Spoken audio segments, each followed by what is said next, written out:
The Re-Upload Talks by Sam Frazer, the podcast that will shape you and hopefully move you for the better. Hey guys, welcome back to the Re-Upload Talks. This is episode 3 now, and you see Will again. Hello. So Will's going to start co-hosting the podcast, so every week we're going to try and put out one or at least week and a half, so like there was a bit of a delay with the editing and stuff and me just getting back into it. But yeah, expect to see Will more. New face to the videos. There you go, mate. It's a podcast, but it's alright. Today our 3 topics are going to be how vulnerability affects me and you, how to bounce back when negativity comes your way, and how you grow to be the best you can be. So, and Will said he's got something I got a question for Sam today. Yeah, so he can answer that. I'll answer that at the end of the episode. That can be like our little explanation type thing, because obviously there won't be a Q&A session just like last time.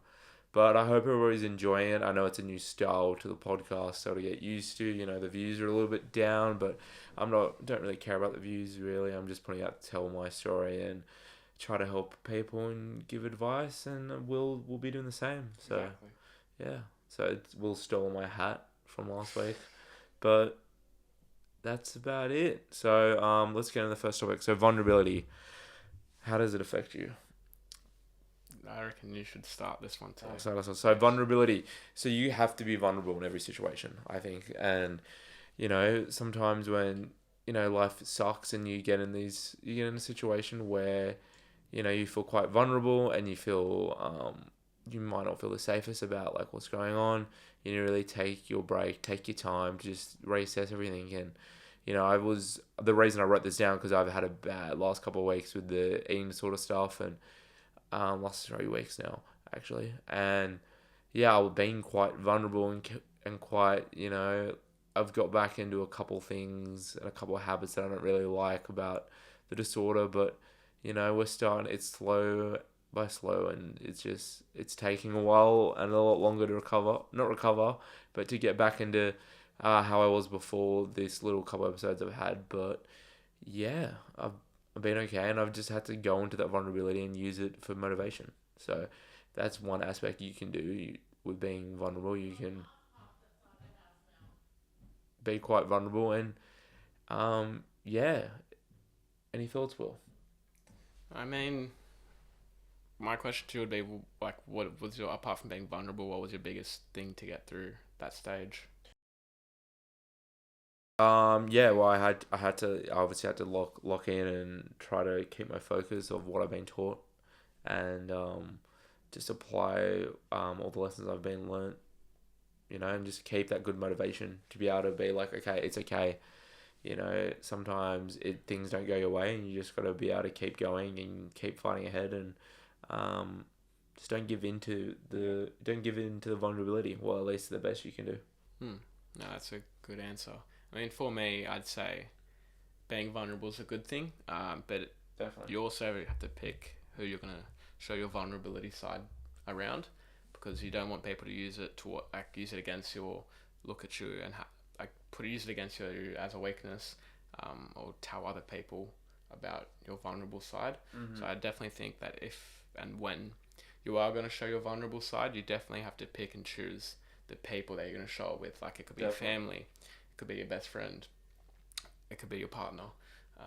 So I definitely think that showing vulnerability is good, because everyone has emotions, and, you know, we're not robots. Yeah. So I think everyone has to show at certain times their vulnerable side, but you definitely have to feel comfortable and trust the person or people that you're going to show your vulnerable side with, because as I said, you don't want someone to use it against you, where then it's going to damage you, or you lose that trust for that person.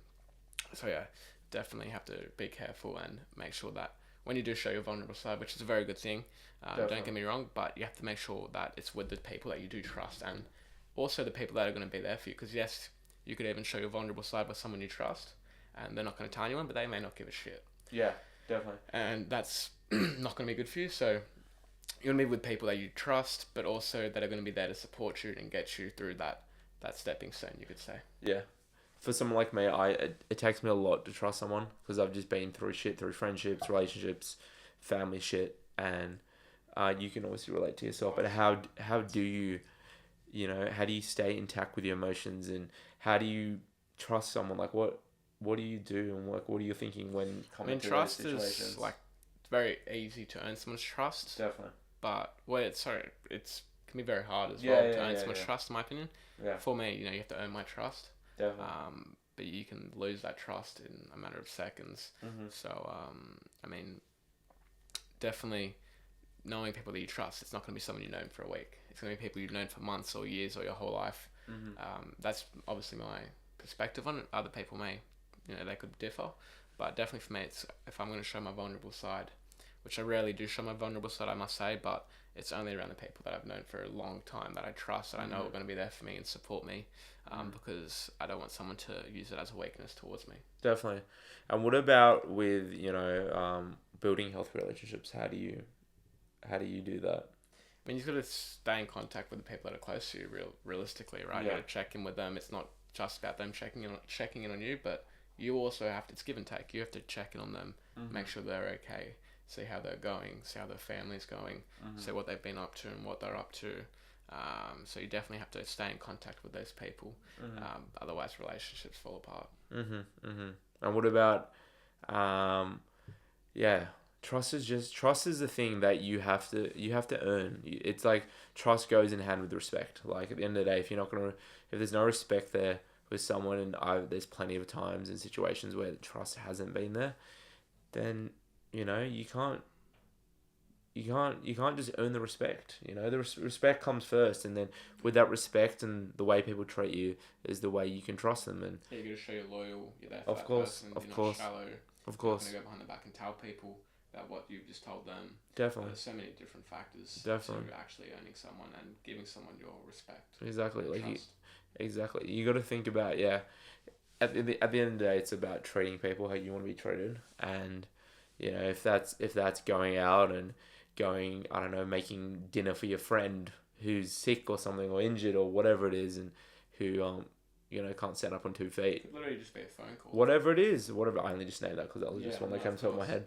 Yeah. But yeah, it could just be a phone call. It's similar to what we've kept with like checking in and making sure you gotta love yourself first, and everything we've spoken about this podcast all comes together because when you're mentally, fulfilled and mentally safe within yourself, then you build relationships that can be trustworthy. Then you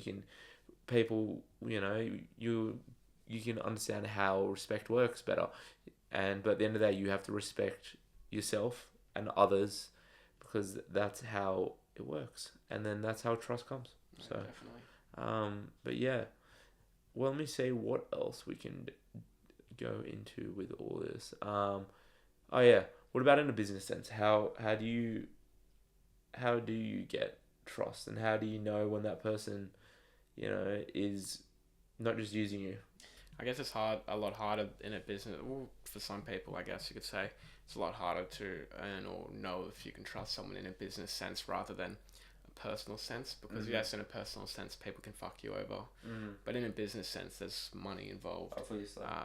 There's clientele involved. Where, in my opinion, the biggest way to know if you can trust someone is moving very slow in that relationship. It is a relationship when you're working with people in a business. So you start off in very small things, right? You could just be catching up with that person, chatting to that person before you start giving them everything. Yeah. And by that stage, when you are starting to work in a collaboration, in conjunction in a business sense, you're going to know that you've gone through those small steps already to gain that person's trust, but also for them to gain your trust, where then it's sort of like they're a friend to you, right? It's not a transactional relationship where then at that point you can start to be like, let's work together. Interesting. I've always been someone and I say this all the time, that I don't know if I can. Sorry, a friend just messaged me. I don't know if I could ever work with friends in a business place, and a lot of people can do it, and there's plenty of relationships in business in professional athletes who are friends and make it work. But for me personally, I've never found out. I never found out that it could work. And just that's just my opinion. But how do you decipher a friendship and a business relationship? Yeah, I mean, I guess a lot of people, they work together and then they become friends, or they may have started a business together where they're both putting in equal amount of work into that business. Yeah. But I guess if you own a business and you hire your friend, you have to know how they operate. Yeah. And by being their friend and you talk to them every day and you see if they're lazy or if they're a very motivated individual throughout hanging out with them, and how much you trust them, and if they talk badly about other people when you're around them in a personal level, you obviously by that degree, you'll know if they're going to be good, and if you, because it's all the same, but it's just on a business level now where you know they're a good person, then you can hire them, or they could hire you if they're your boss, where they know how you operate. It can be very hard as well because you could think someone's a very good person and then you hire them and they could be really good at one thing but they're not good at the other thing, or you can't trust them in a business area. So it can be very difficult. I obviously do think it's a lot of trial and error, because you could hire someone that you didn't think was going to be good and they're your friend and they're the best person you've ever had. But it could be the opposite. You could hire someone that you think is really good but they get there and they can't show what their value truly is. Definitely. And in a business, you have to show and provide your value. You could be good at one of three things, but if you're only good at those one of three things, then great. You can be good at all three of three things, which is even better. But if you can't show that you provide any value whatsoever, then it's hard, because you could have brought that person in thinking they're going to be really good, but they're not. So I think it's very much trial and error. Obviously, it's a business decision, right? When you're bringing on a friend, so you should be very careful and understand that if the business relationship doesn't work out, what you have outside of the business is completely separate. When you're in the office, you got to separate your friendship, and someone's the boss, someone's the employee.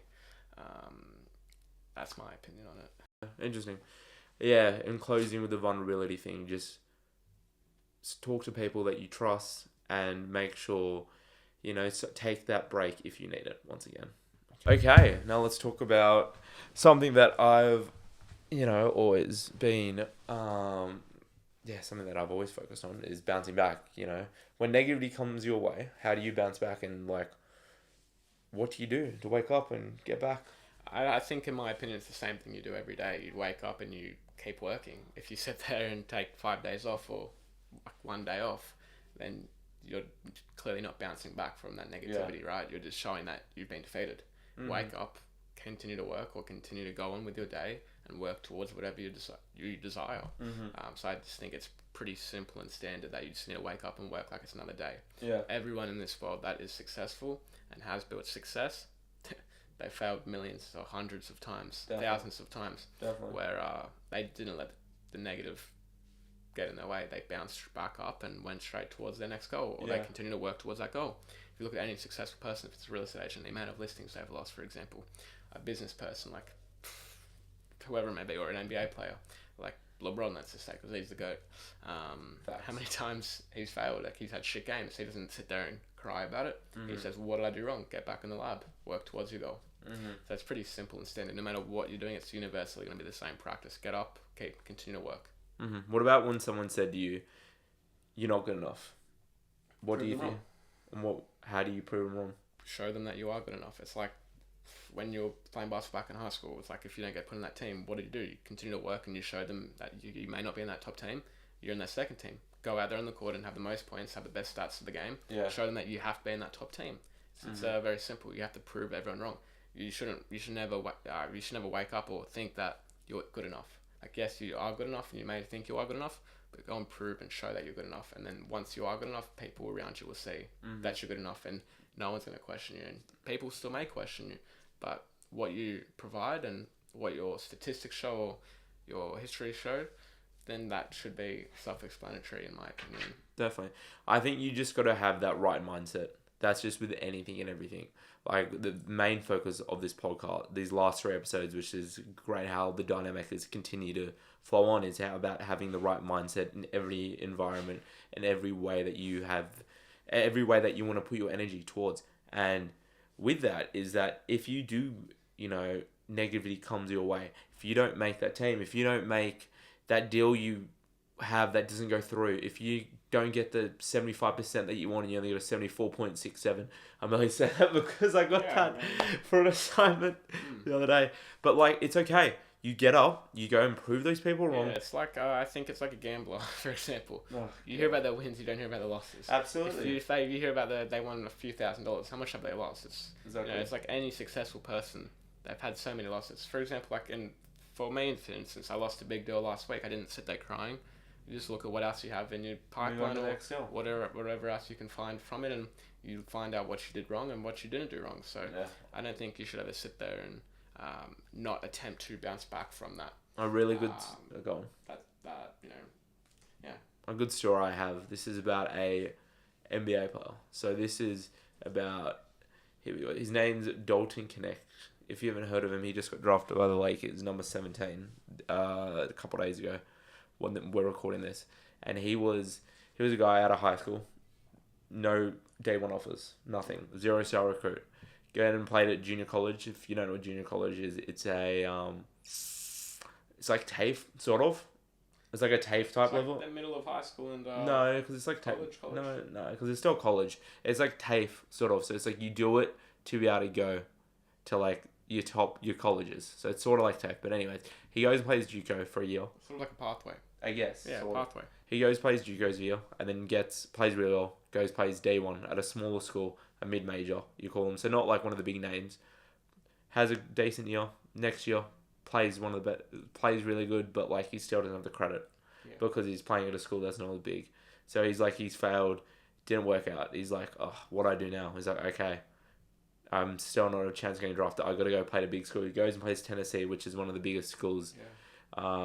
Goes and plays there. They didn't have a great season year before he comes. He goes there, plays one of the best players in the league, in college. Averages like 22 a game. They get knocked out, but he goes and scores 37 points, which was his highest points that season. Then he goes and makes first team All-American. He's like playing really well. Negatively came back with him. You get to the draft a couple of days ago now.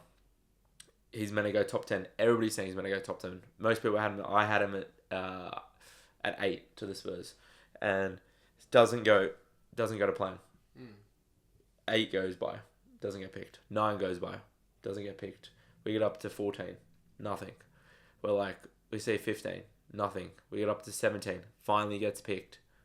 And he's gonna go into this season. I hope he pans out. He's gonna go and look. He's taking negativity from not being picked in high school to not being picked in junior college to not being picked in Div 1. And then to not be picked in Div 1 again, and then to not be picked in the NBA, where he was meant to go.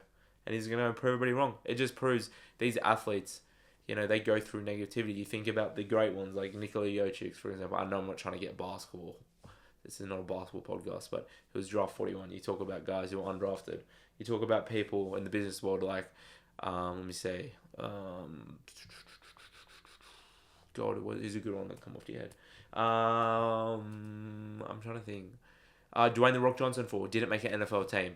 Didn't get picked. He's like Jeff Bezos. Didn't pick wrestling. Basement or something, starting up his business, and now look where it is. Exactly. So you just have to use that negativity as motivation. That not being picked as motivation. You look at even like YouTubers. Mr. Beast was made thousands of videos. Didn't even get enough views to make $1. And then he finally did it, and now look at him. He's fucking giving away Lamborghinis and has a chocolate bar that's actually surprisingly really good. But it's just like negativity comes in every field. You name that a field, and you name a person in that field, they've hit that negativity. They haven't made that team. They haven't made that thing, and they go and prove everybody wrong. You have to go and prove everyone wrong. And if you don't prove everybody wrong, keep going. Go back in the gym. I'm sort of semi-retired from basketball at the moment. I'm not playing anywhere because of everything that's going on. I just mentally and physically, I just wasn't in the right place. Fine. But like, I still get up every day and I work harder than anybody else to go play basketball and something I don't even play. And if I decide I want to play, for example, I go work my ass off and try to do the same thing. And that's the same thing I'm doing with work. I'm getting things done faster than a lot of people and getting it done fast in a good way, and everybody's happy and pleased with what I'm doing. But it's just, you have to go, and you have to go and work your hardest. And for me, I'm someone that negativity's always been something that I've turned into positivity. Because that motivates me. It motivates me. If I don't make something, I don't do something that I thought I could do, find another way to do it. Or get there and wake up that next morning and be like, you know what? Fuck. Fuck what they said. Fuck the haters. I know it's such a cringy thing to say, but literally, fuck the haters and wake up and fucking kill it the next day. So that's just a cool little story I thought that, But that's just one story of many. So. Yeah, no, of course. But, any more thoughts? No, I think you've hit the nail on the head, or whatever it's called. Nail on the coffin. Yeah, that's the one. There you go. But what with motivation, and I know we spoke a lot about this last week. But when you have a what about when you've succeeded? You've succeeded. What motivates you to succeed again? You say that win you get, because it's all winning. If you look at that and you look back at that win, definitely you want to now do that again, but to a bigger volume or to a higher level, where that's winning is the biggest motivation. You shouldn't have a win and then be like, what's going to motivate me? Because if you have a win and then you say, well, what is going to motivate me? Nothing is going to motivate you, because that win should signify the biggest motivation out there. Definitely. It could be getting picked for that basketball team, or getting picked for your sporting team, or getting a job at a new business, or whatever it may be. If you can't use that as motivation alone, then there's probably a problem in itself, in my opinion. Definitely. So I think that your biggest motivation should be looking at what you've succeeded in and what your successes are, and then using all of that as one to now motivate you for a far bigger target and far bigger goal. You should just use an inspiration. Another a quote that I remember from a movie, Wolf of Wall Street. It was Leonardo DiCaprio and Jordan Belfort. He goes and said he's speaking to the it's one of his first deals on the penny stock. He's still in the little scummy little office. He's like, don't judge me by my losses. Don't judge me by my wins. Judge me by the losses, because they're so few. Yeah, and he showed, especially for him, obviously it's not a very good example because he's so many people. But I mean, even but for him especially, he went to after his business shut down, or he got let go, whatever happened. I'm not sure exactly what happened. Anywho, can't recollect it, but he went to that small business in that little corner shop type of thing.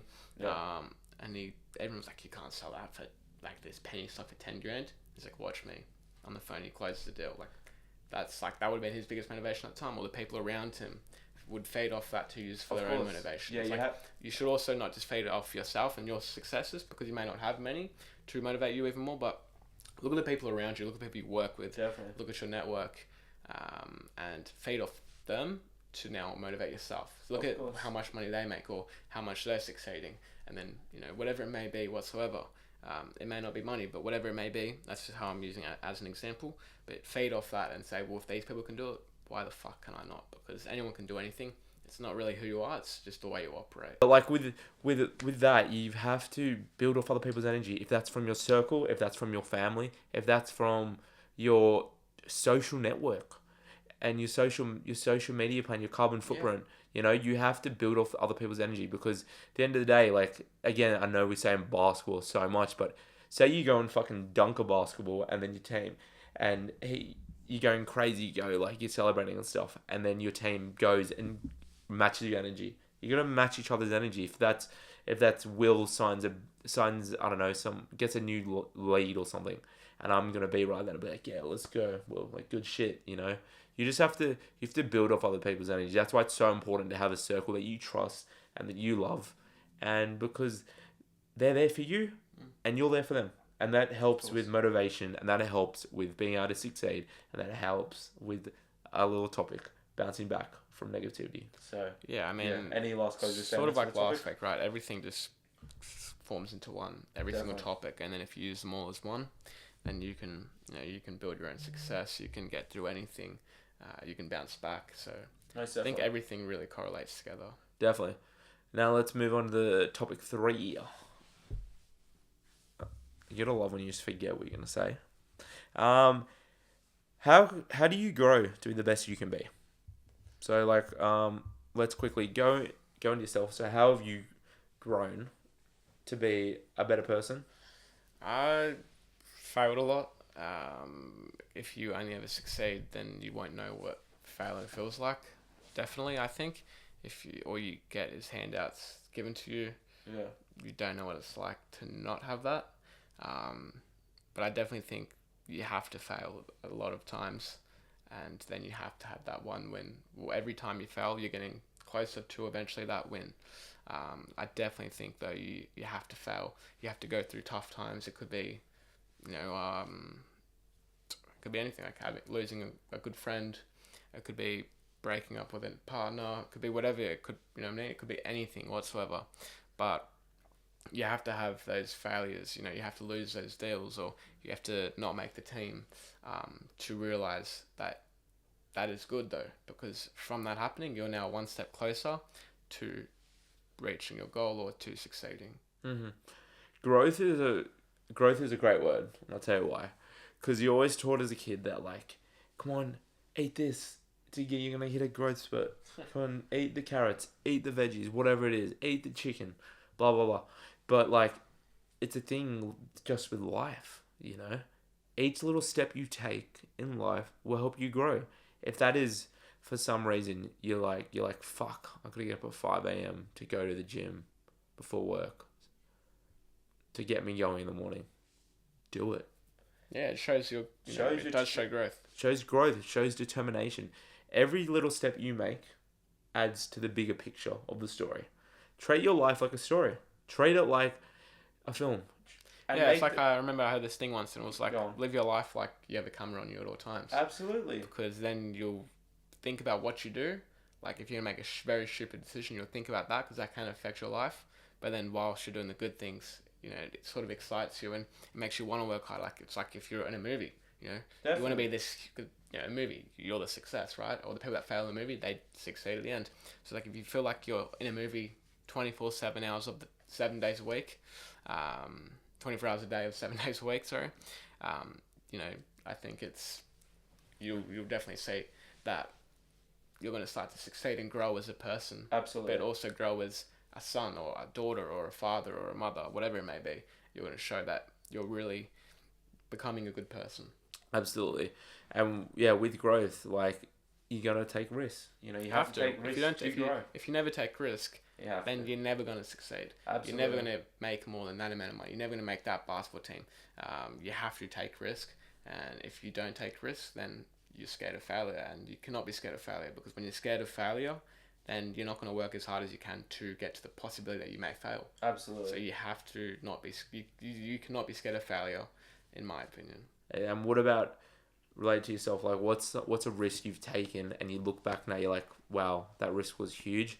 I've grown so much from taking that risk. Yeah, I mean, dropping out of university, definitely, because I could have easily stayed in university and done a 3-4 year degree. Yeah. Yes, I would have had a HEC set, but I would have had a piece of paper that showed I could get a job into this business or whatever it may be. I could have got the work experience of that big business, whatever it may be. I think for me, definitely was dropping out of university, leaving university to pursue my career in finance, which now is leading to other things. You know, we obviously can't say much about it, but now we're looking at starting up another business. So all of this stuff wouldn't have been possible with the risk of me leaving university. If I started university right now, I wouldn't be here. I'd be sitting... And still be there. I'd still be living at home. I wouldn't be able to drive a nice car and have a nice watch and travel whenever I want. Yeah. I wouldn't be looking at creating another business now and still have the finance company still happening. So I think that if I stayed in university and was content with that and didn't take the risk of leaving, my life would be completely different right now, in my opinion. So I think that was the biggest risk I ever took, but it's obviously shown to be the best risk I've ever taken as well.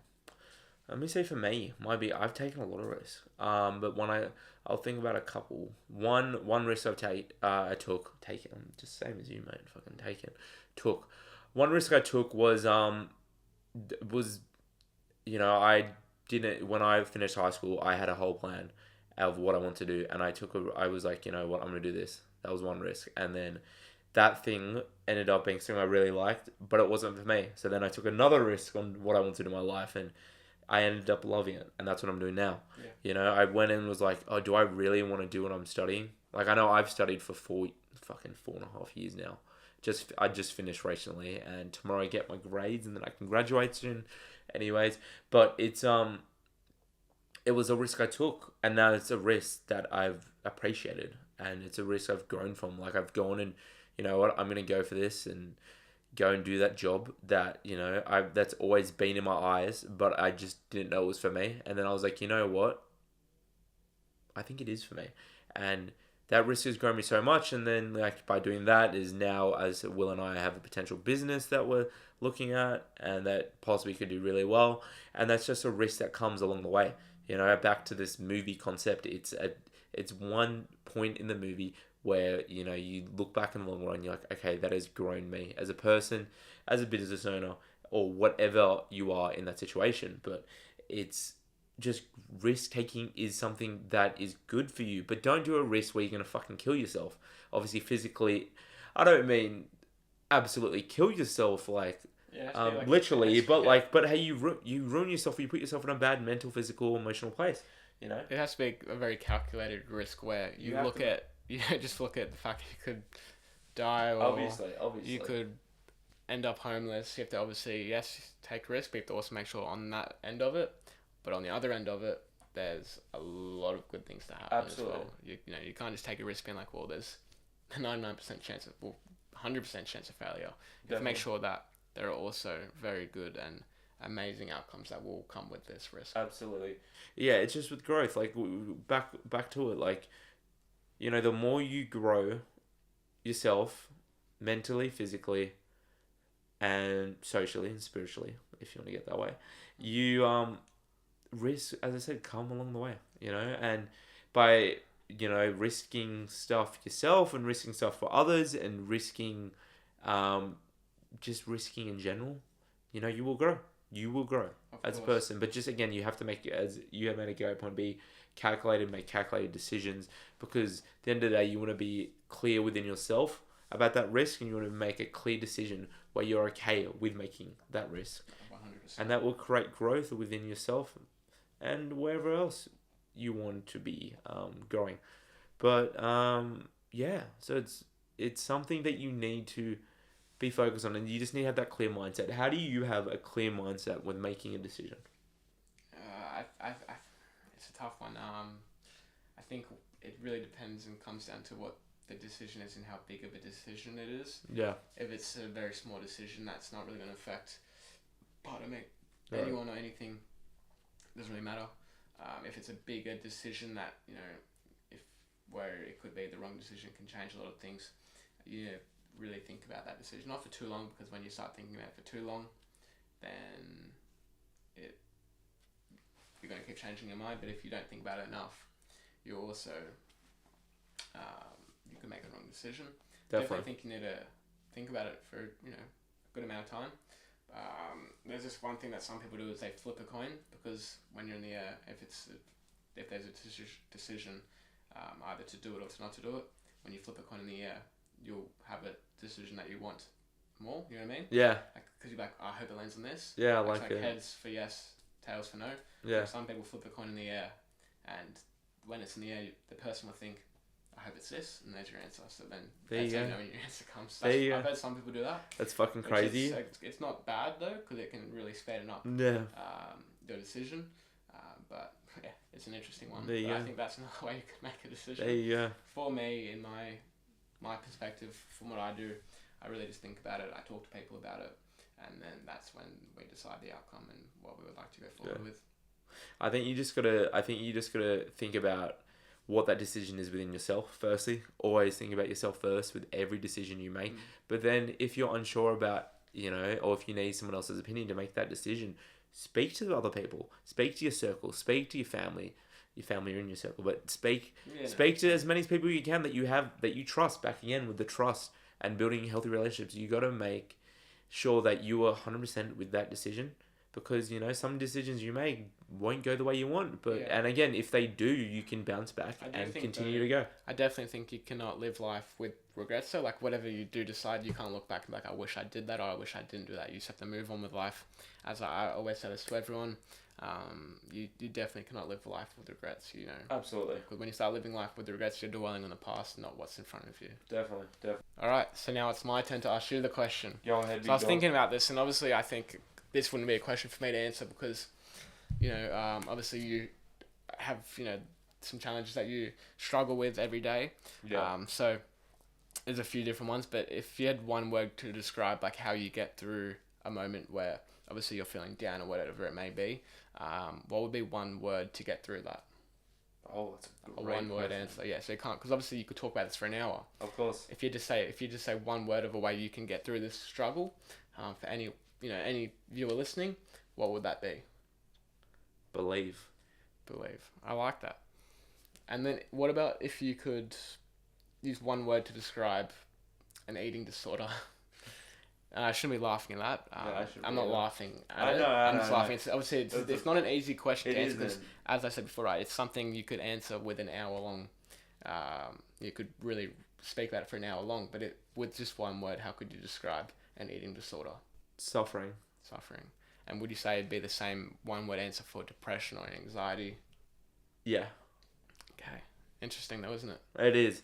Again, we've spoken about this a couple times, but it's a very hard thing to firstly accept that you have a problem and that you're dealing with a lot of stuff, but then to be able to look back and be like, okay, that and that makes sense why I have this. So with the suffering, it is a suffering thing. It is something for me. When I look back, I suffered, like when my anorexia was really bad, I suffered to my worst. And, when I have those days, like I said, the last 3 weeks to a month, when I have not been the best mentally and physically and emotionally, I have to believe in what I've been taught, believe from my loved ones, and believe within myself that I can keep going because, it could be one wrong decision where I could get back and go and treat my emotions with food or treat my emotions with wanting to not eat, for example. So with what I've been taught through my therapist, through my dietitian, I spoke to a psychiatrist. My therapist is a psychologist. I just call therapist. But when I spoke to this person, and I'd never spoken to a psychiatrist before, but she even gave me more to believe. Say if you were standing in front of yourself, but a 10-year younger you, let's say a 13-year-old Sam, what would you say to yourself? Firstly, it's crazy. That's 10 years ago. I know you asked me this last week, but obviously, what would you say to yourself if you were looking at a 13-year-old Sam? I would say that person, that boy, that it's okay. You'll be good. Just keep close to the people that love you because they're always there for you.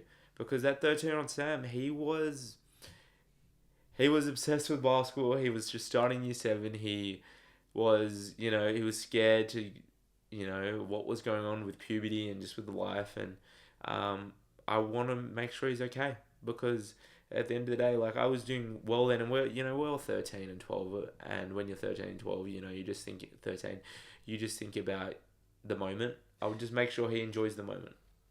I think you do though, because if you think about it, right, everyone comes into this world with nothing. Definitely. And you leave this world with absolutely nothing. You're dead. Everyone's in the same, if everyone's at the same cemetery, you're all just, no one looks at you down there and say this person made this much money or this person was that successful. Absolutely. It's just, you're just a name on a plaque. So I think that you do have to enjoy the time because everyone's so worried about making money or living their dream life or making that sports team or whatever it may be. But at the end of the day, you die with nothing. So. Absolutely. You want to, at the end of the day, you want to be a good person within yourself and to others that, when you look back in your last couple of breaths, you can be like, okay, I was there for others. I was happy with the person who I was. Don't worry about, the little things like money and,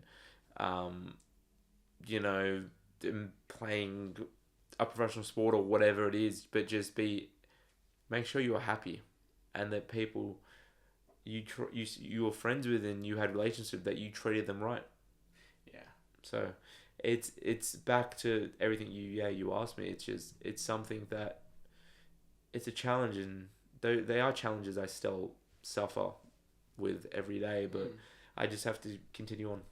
And obviously, you asked me this last week, so I feel like I have to return a favour. Absolutely. What is something within the next 6 months that you look forward to before, obviously, the end of this year? Or less than 6 months now. Mate, I have a lot of look But yeah, forward what to. would be something that you look forward to and you're really excited about? Oh, God, I have multiple things.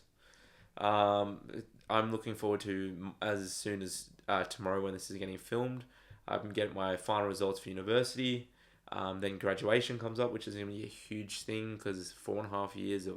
It's a long time. Yeah, I love hard work and not so hard work sometimes, but most of the time hard work and sacrifice. Yeah, it's going to be great to walk down that stage and be like, I did it, and something that I'm looking forward to with celebrating this is going away. Like, I'm going to Europe with Will, and I'm going to America to visit some friends, which would be great. I'm very excited for, and then I just want to be happy and moved on with everything that's happened, and I want to feel like confident again because confidence has grown exponentially. Oh, good pronunciation. Big word for you. I know. But also at the same time, I'm not there where I once was. So that's something I'm looking forward to, definitely. Just to be able to have that confidence that I once had. Very good answer. That's all my questions for you. There you go, mate. Look at Yeah. him. Look at him answering questions and asking them. That's all I got for you. But yeah, let's wrap it up. So, but back again. Let's quickly have a little last closing statement about what we've spoken about. So, you want to go first? You go. Okay, You but start the show. absolutely. So something that I want everybody to pick up from this episode is that you have to have that, that confidence. 100%. You gotta have that confidence with everything you believe in, with making decisions, with taking risks, because you can grow as a better person, and growth happens from challenges and from bouncing back from those challenges. So just make sure you keep a level head. Because at the end of the day, you want to get big-headed and make yourself feel worse than you already are. So just keep a clear mind, have a good mindset, and you can be that person that you want to be. Yeah, no, I definitely think you've summed it up well there. It's definitely, I'd say really just you have to make sure you can bounce back from whatever, whatever part of life that you may fail on.